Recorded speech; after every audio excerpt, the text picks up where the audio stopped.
Hello दोस्तों, good morning. स्वागत है एक बार फिर से आप सभी का एमजेटी एजुकेशन में। दोस्तों आज है 17 जनवरी और आज की वीडियो में हम लोग बात करने वाले हैं 17 जनवरी 2024 के मोस्ट इंपॉर्टेंट करंट अफेयर के क्वेश्चंस के बारे में।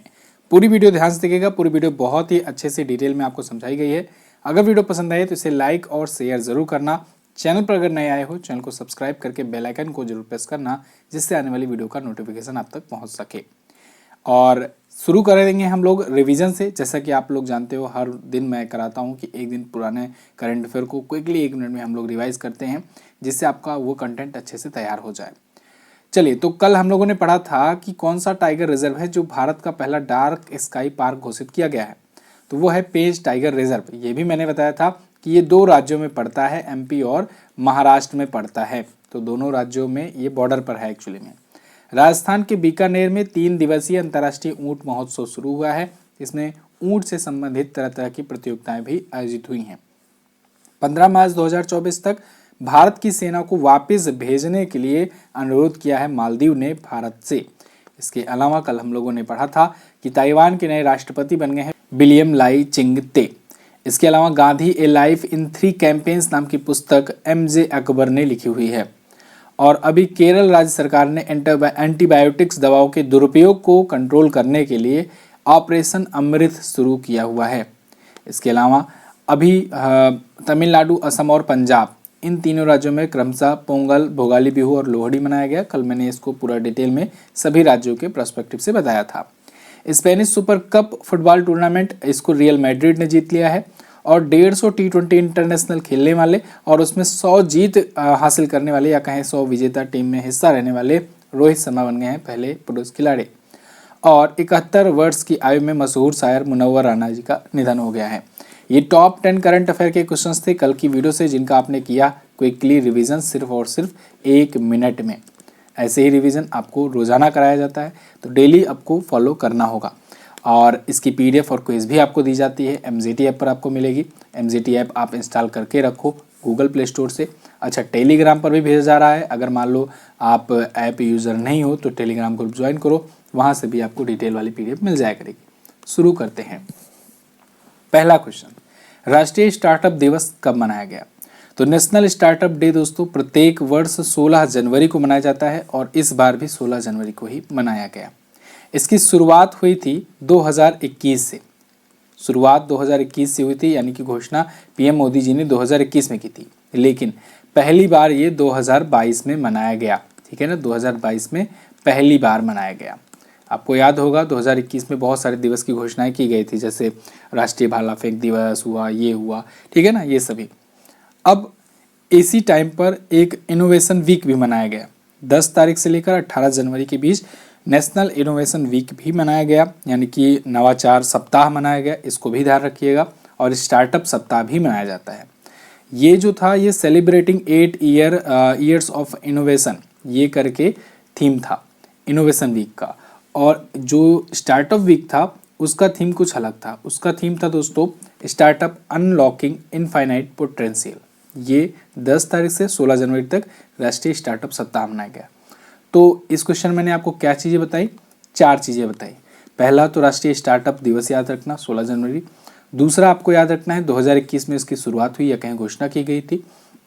तीसरी बात यह कि 10 तारीख से 16 जनवरी तक राष्ट्रीय स्टार्टअप सप्ताह मनाया गया, जिसकी theme startup unlocking infinite potential रहा। और चौथा चीज़ मैंने आपको बताया कि अभी इसके अलावा भी नेशनल इनोवेशन वीक भी मनाया जा रहा है 10 तारीख से लेकर 18 जनवरी तक। ठीक है ना, तो ये कुछ चीज़ें आपको ध्यान रखना है इस क्वेश्चन से। वैसे जनवरी में अभी तक बहुत सारे महत्वपूर्ण दिवस आ चुके हैं, जिनको आप लोग रिकॉल कर सकते हो। जैसे 1 जनवरी को डीआरडीओ स्थापना दिवस मनाया गया। 4 जनवरी को विश्व ब्रेल दिवस मनाया जाता है।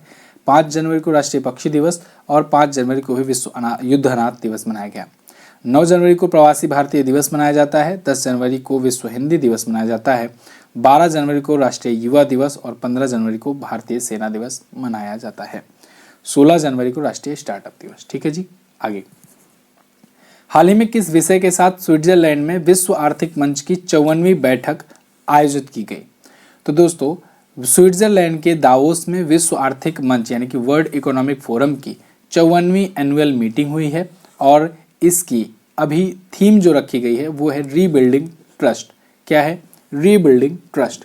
आप देख रहे हो दुनिया भर में सब इधर उधर का उथल पुथल मचा हुआ है, कोई इस साइड है कोई उस साइड है, हर एक घटना हर एक इवेंट पर लोगों का साइड भी बदल जा रहा है। और ऐसे में यहाँ पर खास करके जलवायु परिवर्तन को लेकर के जो ये मीटिंग हुई है, इसमें ये रीबिल्डिंग ट्रस्ट के नाम से एक थीम के आधारित एक समिट की गई, एक सम्मेलन किया गया 15 से 19 जनवरी तक स्विट्जरलैंड के दावोस में। आप जानते हो स्विट्जरलैंड में ही इसका हेडक्वार्टर भी है विश्व आर्थिक मंच का, है ना। तो रीबिल्डिंग ट्रस्ट थी इसकी थीम। किसको लेकर के? ग्लोबल जो संघर्ष चल रहे हैं दुनिया भर में, आप देख रहे हो बहुत सारे देश एक दूसरे से भिड़े पड़े हुए हैं। जैसे रसिया यूक्रेन चल ही रहा था, इसके बीच में अभी इजराइल हमास शुरू हो गया, और इसके अलावा भी अभी आप देख रहे हो ओमान में भी बहुत सारे अटैक्स हुए हैं। मतलब दुनिया भर में कॉन्फ्लिक्ट कहीं ना कहीं चल रहा है, आर्मेनिया अजरबैजान हो, चाहे सीरिया वगैरह देख लो।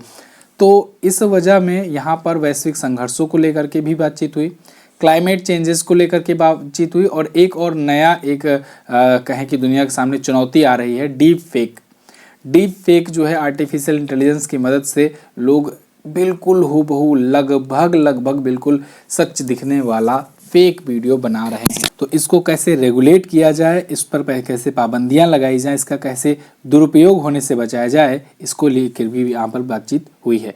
तो ये सब बातों पर यहाँ बातचीत हुई। भारत की तरफ से 3 केंद्रीय मंत्री गए थे और 3 मुख्यमंत्री गए थे जो इसमें शामिल हुए। 3 केंद्रीय मंत्रियों में स्मृति ईरानी जी थी, अश्विनी वैष्णव जी थे और हरदीप सिंह पुरी थे। और भारत के 3 राज्यों के मुख्यमंत्री गए थे, जैसे महाराष्ट्र के एकनाथ शिंदे, तेलंगाना के रेवंत रेड्डी और कर्नाटक के सिद्धरामैया जी। तो ये 3 मुख्यमंत्री और 3 केंद्रीय मंत्री भारत की तरफ से इसमें गए थे शामिल होने। ठीक है जी, समझ में आ गया। वर्ल्ड इकोनॉमिक फोरम की अगर बात करें, WEF के नाम से भी हम लोग इसे जानते हैं, और 1971 में 1971 में इसका हेडक्वार्टर हुआ, इसका स्थापना हुआ था। हेडक्वार्टर कोलगनी स्विट्जरलैंड में है, और इसके अध्यक्ष जो हैं वो हैं क्लाउस स्वाब। कौन है? क्लाउस स्वाब हैं। ठीक है, स्वाब। आगे, हाल ही में किसने नौसेना संचालन महानिदेशक यानी कि director general of naval operations के रूप में पदभार ग्रहण किया? तो भारतीय नौसेना के नौसेना संचालन महानिदेशक दोस्तों बन गए हैं वाइस एडमिरल AN प्रमोद। तो यहाँ पर बी ऑप्शन आपका करेक्ट होगा। ये दिख रहे हैं आपको vice admiral AN Pramod ji, ये बन गए हैं director general of naval operations. तो इनको नियुक्त किया गया है अभी। ये 1990 बैच की भारतीय नौसेना में नियुक्त हुए थे, और भारतीय नौसेना के अगर अध्यक्ष की बात करें तो वो हैं एडमिरल R हरिकुमार जी।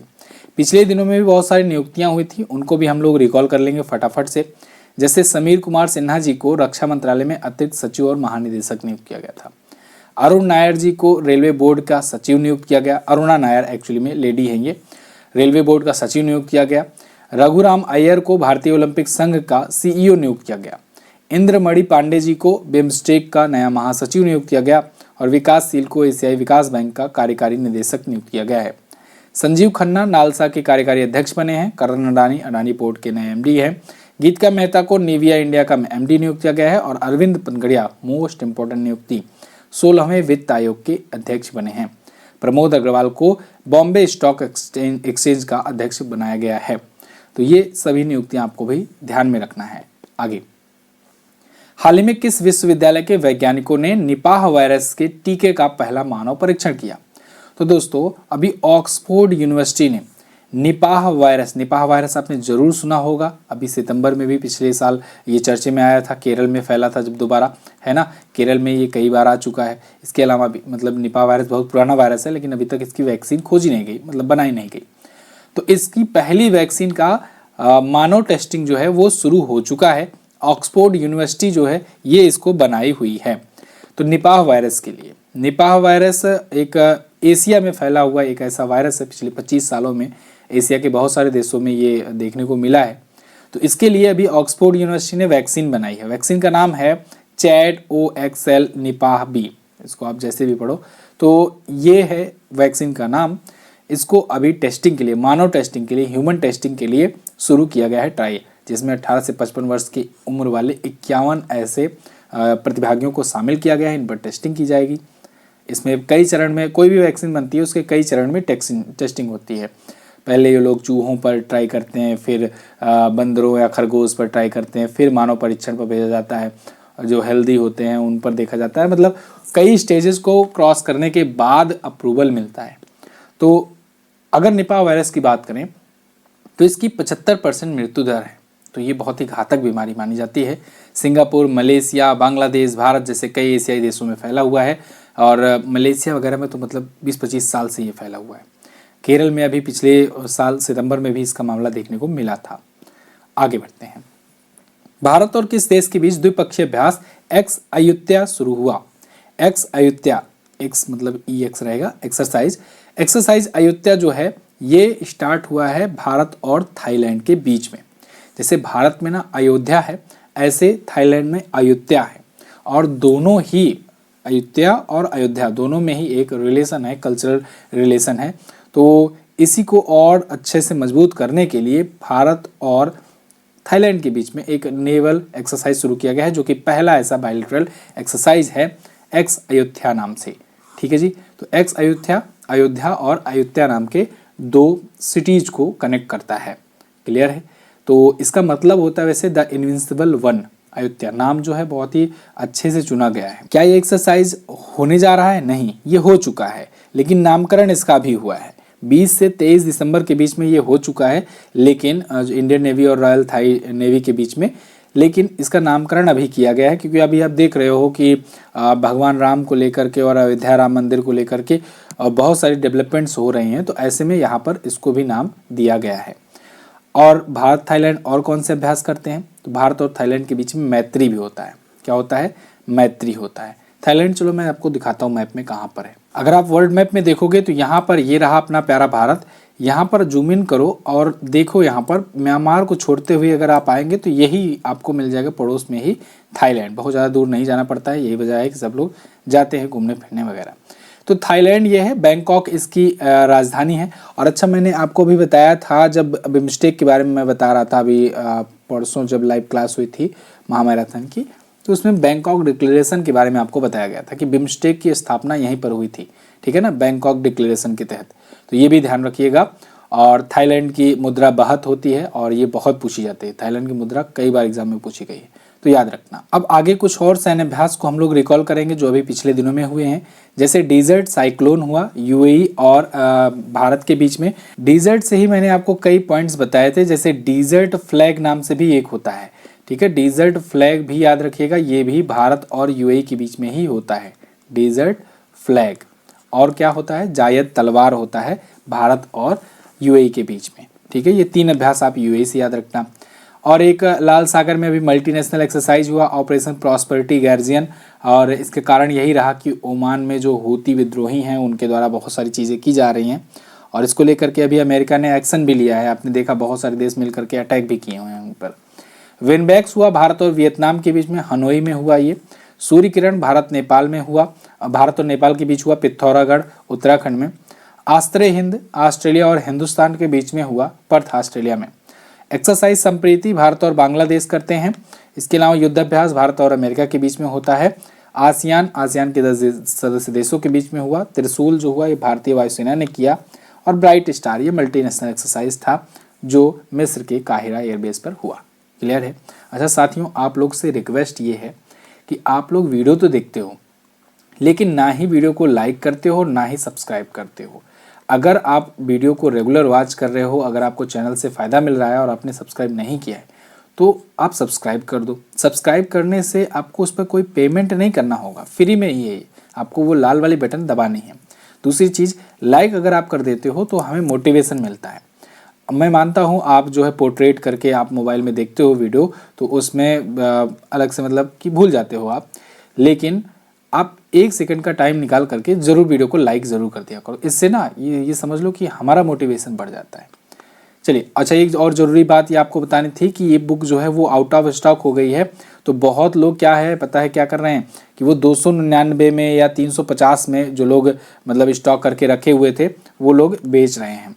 तो आप लोग को अभी नहीं लेना है क्योंकि मैंने रीप्रिंटिंग के लिए भेज रखी है बुक और उनसे बात हुई है, तो वो 19 तारीख तक भिजवा देंगे। तो 19 तारीख तक आप लोग रुक जाइए। 18 या 19 में मैं आपको अनाउंस कर दूंगा, आज 17 तो हो ही गया है। 19 तारीख तक रुक जाइए, उसके बाद आपको लेना है। 199 से ऊपर का आपको नहीं कहीं पर भी बाय करना है। मैं वहाँ पर देख रहा हूँ कुछ लोग 299 पर बुक को लिस्ट कर दिए हैं, कुछ लोग 350 में लिस्ट किए हुए हैं। तो आपको ये सब जगह पर नहीं लेना है और 199 में ही लेना, क्योंकि देखो जितना प्राइस है उतना जेन्युइन दाम यहाँ पर रखा गया है, उससे ज़्यादा का लेने का कोई मतलब नहीं है। और मतलब डिमांड के लिए होता है, कुछ लोग लेकर के स्टॉक कर लेते हैं, उसके बाद में सेल आउट करते हैं। और पिछली बार भी ऐसे ही हुआ था, बहुत सारे लोगों ने किया था जब हमारे पास खत्म हो गई थी, लेकिन इस बार हमने दोबारा से रिप्रिंटिंग के लिए भेज दिया है। तो आप लोग थोड़ा सा वेट कर लीजिए, जो लोग भी इंतजार कर रहे हैं ब्रह्मास्त्र करंट अफेयर की बुक का, तो 18-19 तक आ जाएगी और उसके बाद आप परचेज करिएगा, ठीक है ना। तो अमेजन पर ही आएगी, अभी के लिए आपको रुकना है 2 दिन। चलिए आगे। जनवरी 2024 में दीव में आयोजित हुए पहले बीच गेम्स में किस राज्य ने सर्वाधिक मेडल जीते हैं? अगर आपको याद हो, आज से कुछ दिनों पहले मैंने बताया था बीच गेम्स होने जा रहा है, ये पहला बीच गेम्स होगा और इसमें ये दीव में आयोजित हुआ था चूंकि, और इसमें सबसे ज़्यादा मेडल जीत करके टॉप पर रहा मेडल टैली में मध्य प्रदेश। मतलब देखो, सोचकर हंसी आ रही है, ये बीच गेम्स है, मतलब कि जो बीच पर खेले जाते हैं, और इसमें ऐसे राज्य ने सबसे ज़्यादा मेडल जीता है जो पूरी तरीके से लैंड लॉक्ड है। मध्य प्रदेश पूरी तरीके से लैंड लॉक्ड एक स्टेट है। फिलहाल पहला बीच गेम्स ये सक्सेसफुली आयोजित हो चुका है, दीव में ये आयोजित हुआ था, पहला संस्करण था इसका, और 7 गोल्ड सहित टोटल 18 मेडल जीता मध्य प्रदेश ने। दूसरे पर महाराष्ट्र रहा, जो 3 गोल्ड के साथ 14 मेडल हासिल किया है। इसके अलावा 4 से 11 जनवरी तक ये आयोजित किया गया दीव के घोघला बीच पर। ये आपसे पूछा जा सकता है कहाँ हुआ? दीव के घोघला बीच पर। दीव मतलब समझ रहे हो ना, दमन दीव और दादरा नगर हवेली जो अब एक हो गया है, उसी के घोघला बीच पर आयोजित हुआ था। क्लियर है जी। इसमें 8 प्रकार के खेल खेले गए थे, जिसमें beach volleyball, beach boxing, beach soccer, beach kabaddi, tug of war, sea swimming, मतलब जो भी वहाँ से रिलेटेड बीच से रिलेटेड गेम्स होते हैं वो यहाँ पर हुए। ठीक है जी। आगे, वर्ष 2024 में ड्रामा सीरीज में मुख्य अभिनेत्री के लिए किसे एमी पुरस्कार दिया गया? तो देखो, एमी पुरस्कार की घोषणा हो चुकी है विनर्स की। एमी अवार्ड्स क्या होते हैं इनको जान लो आप। जैसे अमेरिका में एक दिया जाता है एकेडमी अवार्ड, एकेडमी अवार्ड जिसे हम लोग कहते हैं ऑस्कर, और वो सबसे बड़ा होता है, इसी को कहते हैं ऑस्कर, ध्यान रखना, ऑस्कर अवार्ड कहते हैं एकेडमी अवार्ड को। तो ये तो दिया जाता है सिनेमा के लिए, ठीक है ना, सिनेमा में बेहतरीन प्रदर्शन करने के लिए दिया जाता है। एमी अवार्ड जो होता है ये टीवी, चूंकि टेलीविज़न भी वहाँ पर चलता है, वहाँ पर भी भाई है, तो टीवी में जो बेस्ट परफॉर्मेंस देते हैं उनके लिए ये अवार्ड होता है एमी अवार्ड। तो इसमें मुख्य अभिनेत्री के लिए या कहें कि बेस्ट एक्ट्रेस के लिए किसने जीता है? तो वो जीता है सारा स्नूक ने। ए ऑप्शन आपका करेक्ट हो जाएगा। सारा स्नूक आपको यहाँ पर दिख रही हैं, इनको मिला हुआ है। पूरी अवार्ड की लिस्ट देखते हैं, लेकिन सबसे पहली बात आपको याद रखना है, ये 75वां एमी पुरस्कार था, और चूंकि 1949 से शुरू हुआ था और हर वर्ष दिया जाता है, प्रत्येक वर्ष दिया जाता है, तो इस बार 75वां इसका संस्करण था। टॉप अगर ड्रामा सीरीज की बात करें, बेस्ट ड्रामा सीरीज की, तो वो रहा सक्सेशन। कॉमेडी सीरीज की बात करें तो द बियर को चुना गया best comedy series. Lead actress in drama series सारा स्नूक रही, जो सक्सेशन में ही बढ़िया परफॉर्मेंस दी है, इस वजह से इनको ये चुना गया है अवार्ड के लिए विजेता। इसके अलावा लीड एक्टर के रूप में इनको किरण को चुना गया है, किरण कल्किन को, ये भी सक्सेशन के लिए, मतलब कि सबसे ज़्यादा अवार्ड गए सक्सेशन को। ओके, आगे यहाँ पर भी सेम चीज़ें हैं, अगर आप और ज़्यादा जानना चाहते हो तो वीडियो को पॉज करके आप रीड आउट कर सकते हो, इंपॉर्टेंट मैंने बता ही दिया। हाल ही में मिस अमेरिका 2024 का ताज किसने जीता? तो देखो, जैसे होता है मिस इंडिया, मिस पाकिस्तान भी अब होने लगा है, जैसे मिस अमेरिका वैसे ही होता है। ये लोग अपने अपने देशों में इवेंट्स कराते हैं, फिर इनकी जो विनर्स होती हैं वो ग्लोबल जब कंपटीशन होता है ना, मिस वर्ल्ड, मिस यूनिवर्स, उसमें कंपटीशन के लिए जाती हैं। तो ऐसे ही वहाँ पर मिस अमेरिका का हुआ अमेरिका में, और उसको जीत लिया मेडिसन मार्स ने। मेडिसन मार्स एक एयरफोर्स की ऑफिसर है। इंपॉर्टेंट यही है क्वेश्चन, इसीलिए ये लिया गया है क्योंकि ये पहली ऐसी एयरपोर्ट की एयरफोर्स की ऑफिसर बन गई हैं जो अभी भी एयरफोर्स में हैं, एयरफोर्स में काम भी कर रही हैं, और यहाँ पर ये मिस अमेरिका का भी खिताब जीत गई हैं। तो ये एक इंटरेस्टिंग न्यूज़ बनी है, और इसको जीत लिया है मेडिसन मार्स ने। ये पहली सक्रिय ड्यूटी वाली वायुसेना की अधिकारी हैं। मिस कोलोराडो का भी ये खिताब जीती थी, समझ लो जैसे कि स्टेट से जीत करके नेशनल पर गई, नेशनल भी जीत गई, अब ये इंटरनेशनल में ये रिप्रेजेंट करेंगे अपने देश को। अगर हम लोग पिछले कुछ बड़े इवेंट्स की बात करें, जैसे मिस यूनिवर्स की, ये बात एक ध्यान रखना, ये 2 पॉइंट जो है बहुत ही इंपॉर्टेंट है, इसमें आप लोगों को कन्फ्यूज़न भी हो सकती है, इसलिए इसको बहुत ही केयरफुली देखिएगा। ये बहुत ही इंपॉर्टेंट लाइन है, मैं बता रहा हूँ आपको कहाँ कहाँ गलती आपसे हो सकती है। मिस यूनिवर्स 2023 अभी नवंबर में इसका आयोजन किया गया था और इसको जीता सेनेस पलासियोस ने। इसको आपको क्या याद रखना है, एक तो इनका नाम याद रखना है, दूसरा ये निकारागुआ की हैं, ये बात ध्यान रखनी है। कई बार एग्जाम में ये पूछा जाता है कि ये विजेता किस देश की हैं, तो निकारागुआ याद रखना। दूसरी बात, ये 72वां संस्करण है। मिस यूनिवर्स जो है ये इस बार का 72वां संस्करण है, जबकि मिस वर्ल्ड अभी 2021 वाला ही चल रहा है। अभी 2022 का 2023 का आयोजन नहीं हुआ है। इसमें हो सकती है कन्फ्यूजन, क्योंकि 70वां मिस वर्ल्ड जो हुआ है यही भी लास्ट वाला यही हुआ है। ये 2022 में मार्च में ये अवार्ड दिया गया था, मार्च 2022 में अवार्ड दिया गया था, लेकिन 2021 के लिए दिया गया था। और विजेता कौन रही? Carolina Bielawska. होता क्या है कि आप लोगों को कैरोलिना बिलावस्का का नाम तो याद है, लेकिन ये आप कंफ्यूज रहते हो कि 2021 के लिए जीती हैं कि 2022 के लिए कि 2023 के लिए। तो ये बात ध्यान रखिएगा, ये 70वां मिस वर्ल्ड 2021 के लिए भी जो दिया गया है उसी की ये विजेता हैं, पोलैंड की रहने वाली हैं, और इसके बाद अभी संस्करण नहीं हुआ है, ठीक है ना। तो अभी अगला संस्करण जो होगा 2022 वाला तो आपको बताया जाएगा, अपडेट किया जाएगा। समझ में आया? मिस यूनिवर्स जो है ये शुरू किया गया था 1952 में, और मिस वर्ल्ड जो है वो 1951 में शुरू किया गया था, यानी एक साल पहले ही शुरू किया गया था। फिर भी मिस यूनिवर्स के ज़्यादा संस्करण हो चुके हैं। फिलहाल आगे बढ़ते हैं। हाल ही में भारतीय सेना ने कहां पर ऑपरेशन सर्वशक्ति लॉन्च किया?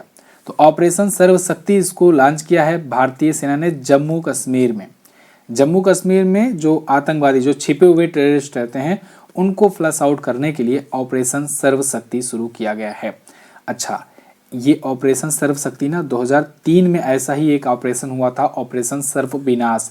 उसके बाद ये दूसरा ऐसा अभियान है जो भारतीय सेना ने शुरू किया है।